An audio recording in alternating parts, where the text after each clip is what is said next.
Coming up on Torrance Today, Destination Art celebrates the expansion of its space, allowing more local artists to showcase their work. Seniors in Torrance brought their arts and crafts to sell at their annual fair and help local nonprofit Happy Hats for Kids in Hospitals with their fundraising efforts this week. We'll tell you how. All this and more coming up right now on Torrance Today.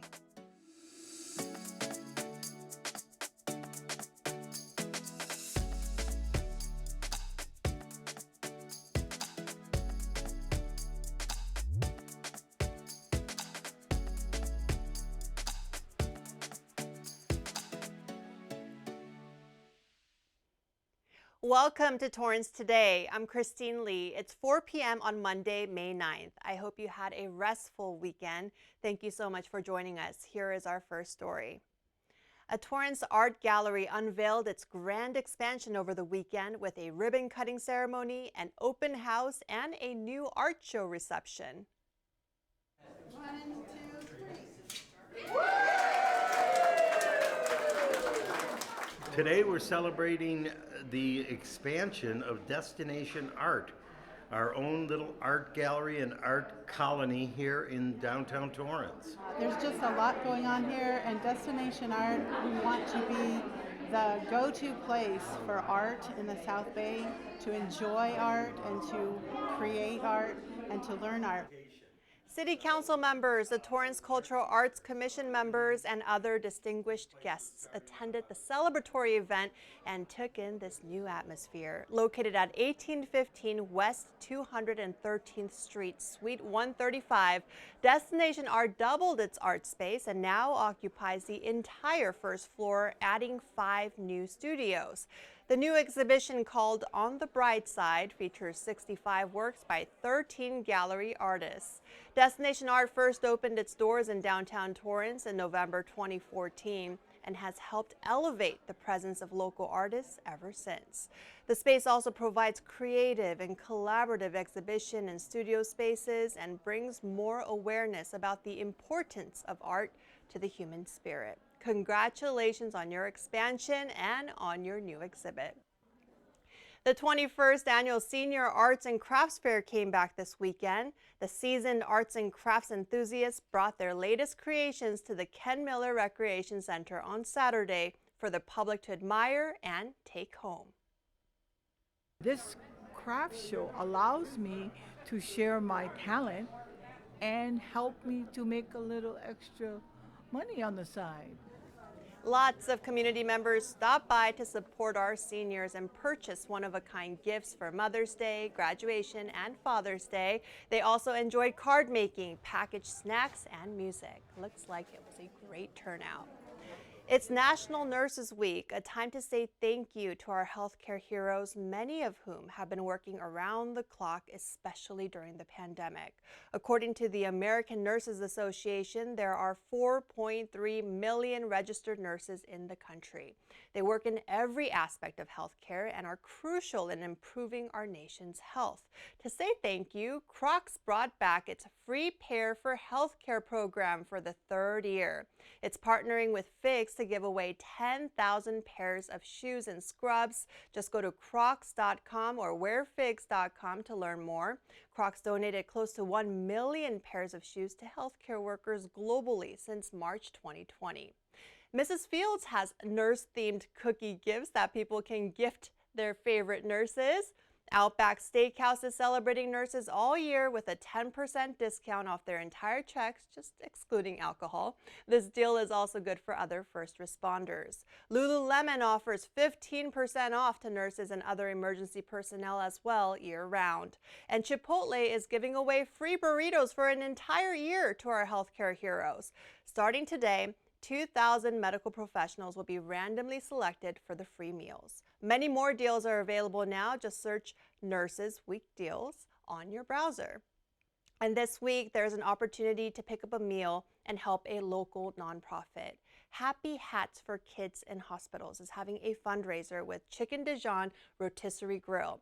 present this flyer at any South Bay location. There's one in El Segundo, Redondo Beach, and here in Torrance. Supporters can dine in or order delivery or takeout, and 20% of the sales will be donated to the organization.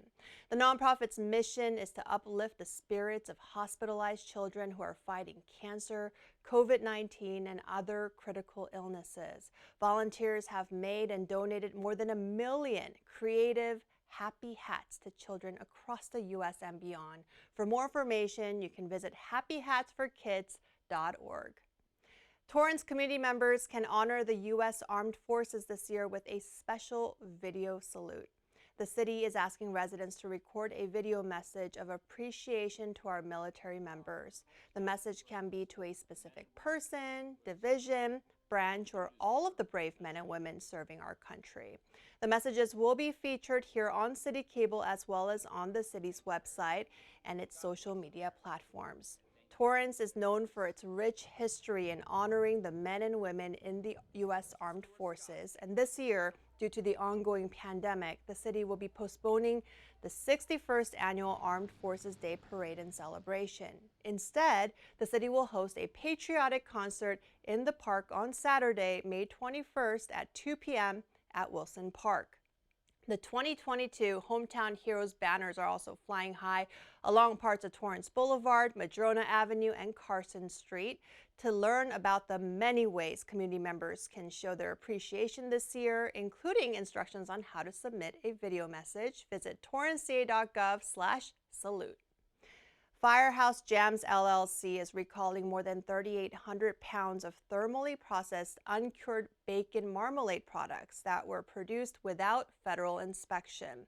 The products in question are a 10.5-ounce jar of Eat This Yum uncured bacon marmalade with oranges and balsamic caramelized onions produced before April 18, 2022.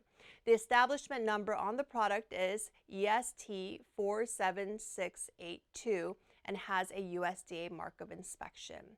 The issue was discovered after a complaint was made to the Officer of Inspector General's hotline. After further review, the U.S. Department of Agriculture, Foods, Safety and Inspection Services determined that there had been no inspection of the product. So far, there have been no reports of adverse reactions following the consumption of these products, but consumers who have purchased them are encouraged to throw them away or return them to the place of purchase. COVID-19 has claimed the lives of about 1 million Americans now, and the Biden administration says the U.S. could potentially see 100 million coronavirus infections this fall and winter. The grim prediction comes as some analysts say we surpassed the death toll of 1 million, roughly the size of San Jose, California, the 10th largest city in the country, just 27 months after the U.S. confirmed its first case of the virus. About 346,000 lives were lost due to COVID-19 during the first year of the pandemic. An additional 482,000 were lost the following year. And so far in 2022, 171,000 individuals lost their battles with the coronavirus. While COVID-19 related deaths slowed in recent weeks, about 360 people still have been dying daily. The White House says the projection of 100 million potential infections is an estimate based on the assumption that no additional resource or mitigation measure will be taken. Here in California, about 90,000 lives were lost so far from the virus. That translates to just about 32,000 deaths in LA County and just over 300 deaths in Torrance. Our state has continued to observe an increase in new weekly coronavirus cases. The average number of new cases jumped 17% over the past week, from about 6,200 to 7,300. Public health officials urge everyone to stay cautious and get vaccinated and boosted. Masking in all public transit and indoor transportation hubs in Los Angeles County continue to be required for all individuals 2 years and older, regardless of vaccination status. The rules would require masks on public transit such as buses, trains, and ride shares, and at indoor transportation hubs like airports, trains, and subway stations. Public health officials will reassess the indoor masking requirement when COVID-19 transmission in LA County drops to the moderate level, or when the CDC's assessment is that an order requiring masking in the transportation realm is no longer necessary to protect the public. The latest LA County Health Survey is underway, giving Angelenos a chance to represent our community. Public health officials launched the Health Survey in 1997 to collect information about the health of county residents. Residents are randomly selected and will likely receive a letter or a postcard. Participants can help public health officials learn about various aspects of their health, including mental and physical. They could also learn about access to health care, health insurance, and certain health behaviors or conditions. The survey takes about a half hour to complete, and all answers are completely confidential. Data collected from the LA County Health Survey will be used to help the Department of Public Health assess the health-related needs of the county population and to guide the department and planning programs to improve health and well-being of county residents. The county needs a diverse representation of residents, including those in good and poor health, as well as those who represent a variety of backgrounds across race, ethnicity, gender, age, insurance, and employment status. The county partnered with RTI International to conduct the survey, and those who are randomly selected will be offered incentive payments as well. Well, still ahead, did you have a good Mother's Day weekend? We'll share some highlights from your neighbors when we come back in 60 seconds.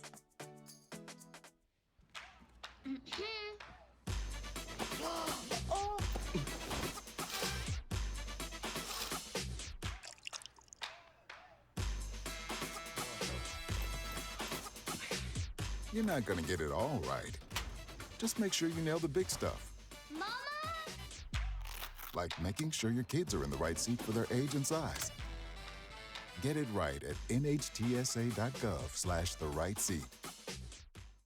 Hi, I'm Smokey Bear, and I made an assistant to help you prevent wildfires. Dude, I've got this. I've been camping since I was 5 years old. But I am a camping influencer. You know what? I'll bet you $5. Okay. Assistant Smokey, what is the best way to put out a campfire? To put out a campfire, drown with water, stir, drown again. Then make sure the fire is out cold by feeling with the back of your hand. Wait, really? I'll take the $5.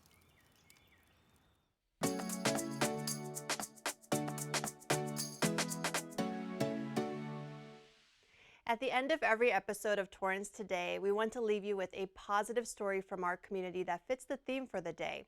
Let's make today Mother's Day Monday. Over the weekend, we asked Torrance residents to share a favorite Mother's Day memory, and here are a few that I got. Judy Johnson shares this picture with her stylish mom, Val Schaefer. Judy took the ferry to Catalina Island to visit her, and Mom's been happily living in Avalon since 2006, so they enjoyed a great dinner at Steve's Seafood and Steakhouse, her favorite island restaurant. Debbie Hayes says she started Mother's Day with a tour of the Pasadena Design House, then had lunch at El Cholo with her son and husband before visiting her mom, Patricia, who has no memory but always recognizes her. And for that, she says she's always grateful. Debbie also took Mom on Friday for a mani-pedi, eyebrow wax, and had lunch at Subway. Danielle Nash spent Mother's Day with her daughter Nikki and her husband John at Petco Park in San Diego, watching a fun Padres game. She says the bonus was the walk-off home run. Ashima Barar was in Orlando over the weekend with her daughter Natalia. After 9 years of cheering, Natalia performed her last cheer routine at the national competition Summit in Florida with her Torrance Gym South Bay 360 that had 4 qualifying teams. Natalia's team made it to the finals and placed 7th out of 56 teams in her division. What a remarkable way to end her cheer season and celebrate with Mom. Kayla Fitzimanu celebrated her mom, Lorraine, by going to church, then having a picnic at Hess Park. And one of our production assistants, Allison Torrance, says she played dominoes on Mother's Day with the grandparents as well. She says her mother is so important to her. She has been her role model from day one. She is generous, kind, and one of the most loving people she has ever known. She taught her how to open her heart to everyone, to love herself, love others, and love nature. She says, "I love you, Mom." And here is me with my family. My sister and I treated our mom to waterfront dining in Long Beach. My sister and I grew up in different countries, so I really can't remember the last time we celebrated Mother's Day like this in one place. My husband was also there to be our personal driver, even though he was in between night shifts at the hospital. Happy Mother's Day to everyone, and thank you so much for sharing a slice of your special day with us. Well, that's our show for today. Let us know if you have a positive story to tell by emailing us at torrancetoday@torranceca.gov. Thank you for joining us. We'll see you back here tomorrow with more news from and for our Torrance community. Have a great day.